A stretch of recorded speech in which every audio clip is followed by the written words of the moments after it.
ওদেরকে নিশ্চিহ্ন করতেই হবে, সাংগঠনিকভাবে, প্রাতিষ্ঠানিকভাবে, দলীয়ভাবে, রাষ্ট্রীয়ভাবে। ওরা নিষিদ্ধ হওয়ার আগেই যদি আত্মহত্যাকাণ্ড করতে পারে, নিষিদ্ধ হওয়ার পর তো ওরা আরো ম্যাসাকার করবে। আপনি যদি আওয়ামী লীগের নিবন্ধন বাতিল নাই করেন, তাহলে তো ফ্যাসিবাদের চর্চা, চাষবাস হতেই থাকবে। ওদেরকে নিশ্চিহ্ন করতেই হবে, সাংগঠনিকভাবে, প্রাতিষ্ঠানিকভাবে, দলীয়ভাবে, রাষ্ট্রীয়ভাবে। এটার কোনো সেকেন্ড বিকল্প নাই। দ্বিতীয়ত, আমি কেন আমার স্টুডেন্টের নিরাপত্তা চাইবো না?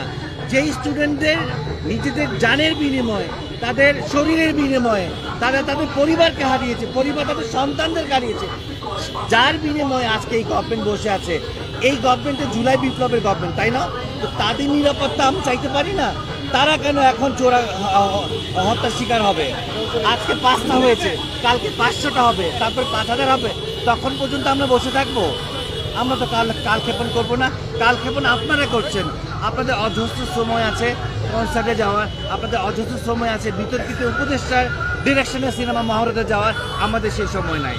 আমরা আমাদের এই দাবি অনশন চালিয়ে যাব যতক্ষণ না পর্যন্ত আপনাদের শুভবুদ্ধির উপায় হোক। ওরা নিষিদ্ধ হওয়ার আগেই যদি আত্মহত্যাকাণ্ড করতে পারে, নিষিদ্ধ হওয়ার পর তো ওরা আরো ম্যাসাকার করবে। কিন্তু আইনের কাজ কি, প্রশাসনের কাজ কি? শক্ত হাতে দমন করা, পুনর্বাসন না করে নিধন করা তাদেরকে। ছাত্ররা কি কোনো সুবিধা ভোগের জন্য রাজপথে নেমেছে? নিশ্চয় না। ছাত্ররা কিন্তু কোনো রাজনৈতিক দল না।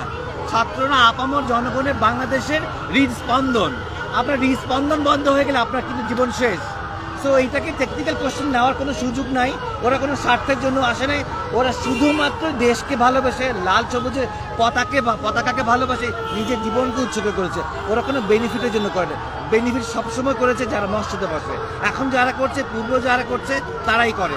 সো আমরা মনে করি না ওরা কোনো বেনিফিটের জন্য এই কাজ করেছে। এবং এটা এক ধরনের, এই ধরনের প্রশ্ন করা মানে তাদেরকে অপমান করা, তাদের প্রতি অশ্রদ্ধা জ্ঞাপন করা। আমি দুঃখিত আসলে।